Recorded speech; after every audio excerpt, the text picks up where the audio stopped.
my lovely singers, and I am so thrilled you're here today to talk about how to sing better than 99% of other people.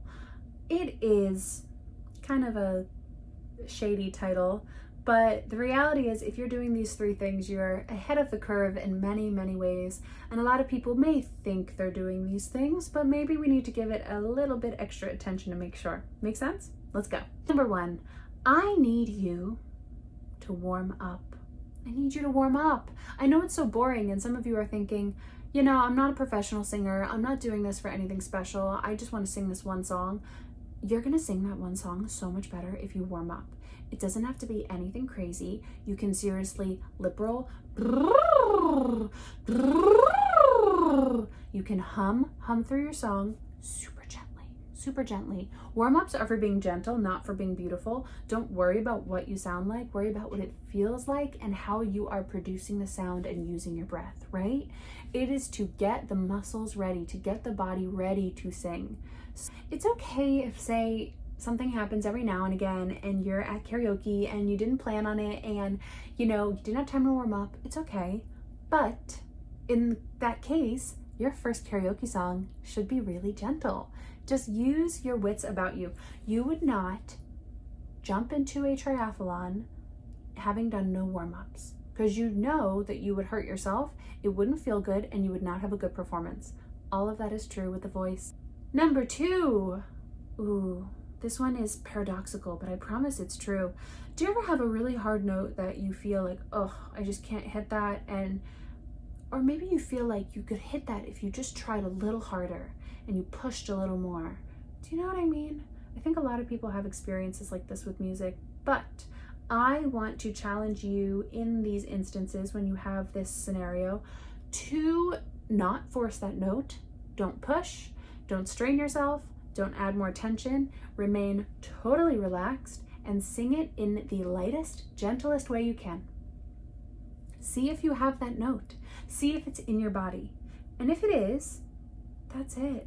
It'll probably sound great, gentle. For instance, you could belt through all of Whitney's I Have Nothing if you want, or if it's hard for you, you could take it in a chill approach, something like, I have nothing,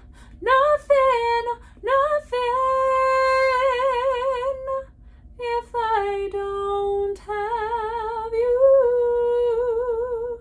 You could belt some of that if you wanted, but if it's not there, sing it like I did. Sing it gently. Use your mix, use your head voice. If those are not fully developed yet, that's okay. You can just work with what you have in a healthy manner. If it comes out lighter, who cares? It is better than hurting yourself and never hitting that note in a strong, healthy way, right? Because the reality is, it's not going to sound better if you force it. It's just not. And it's going to hurt.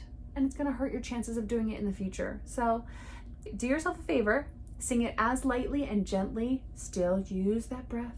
Use the technique that you're working on and accept it for where it is right now. But also, you really might surprise yourself. So often I have to tell people, listen, you warmed up higher than this note in your warm-up. You have this note.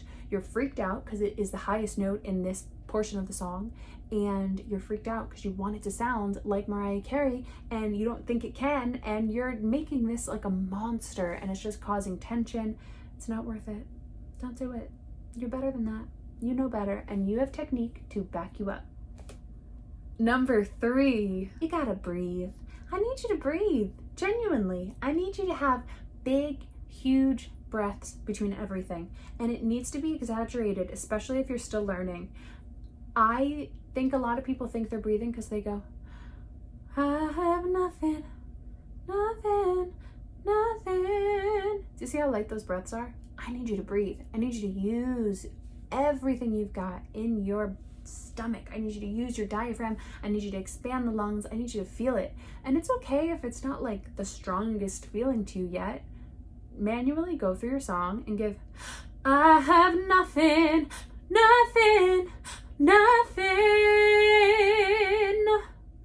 if I don't have you. Just play with the breath. Use it. Don't be afraid to give yourself a big dramatic yeah. Just do it. Just go for it. Playing small and singing when it comes to the breath does not pay off. Seriously, you need to teach yourself to make this muscle memory. And if you do that, it's gonna really pay off. You're gonna have breath to work with. A lot of people don't realize when they don't have the breath, they just start relying on the throat because they have nothing. So they start squeezing to try to squeeze some air out. It's not how it works. It doesn't feel good. Stop doing that. Okay. Ooh, should we have a little bonus one in there? You're also gonna sing a lot better than other people if you sing songs that are in your range. It's okay if you're not singing Beyonce's Love on Top. That woman is a machine. She sounds incredible. That thing modulates like 100 times.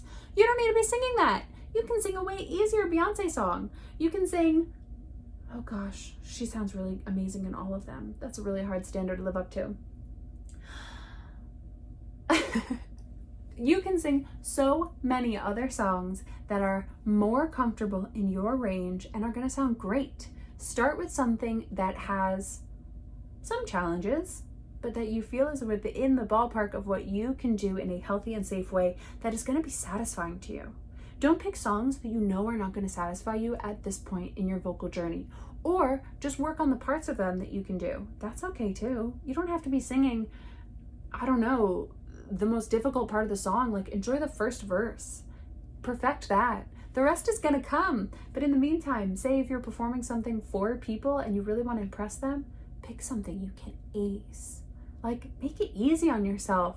People are gonna be so much more impressed with you nailing a song that is less complicated and less difficult than somebody squawking out something really difficult, okay? Like, I know that's kind of common sense, but you'd be surprised. Make it easy on yourself. I have to have this discussion with myself in auditions all the time because you're in direct competition with other people and you're trying to say, like, what can make me stand out with these other people? And you think it's your technique always. The reality is that person that's auditioning people does not want you to scream in their face.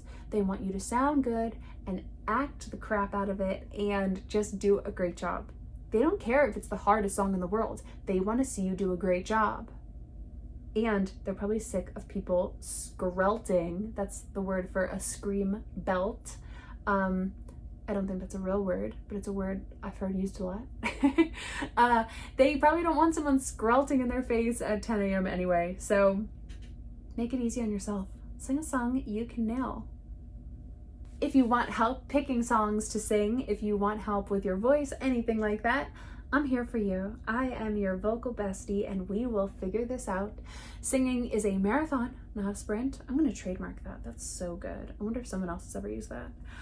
And that's just the reality. Put a little bit of work in every day and you are going to amaze yourself with what you figure out, what you create, and what you make of your voice. I am so excited for you. Thank you so much for being here. And please reach out, like, subscribe, and yeah, happy singing. You got this. Bye.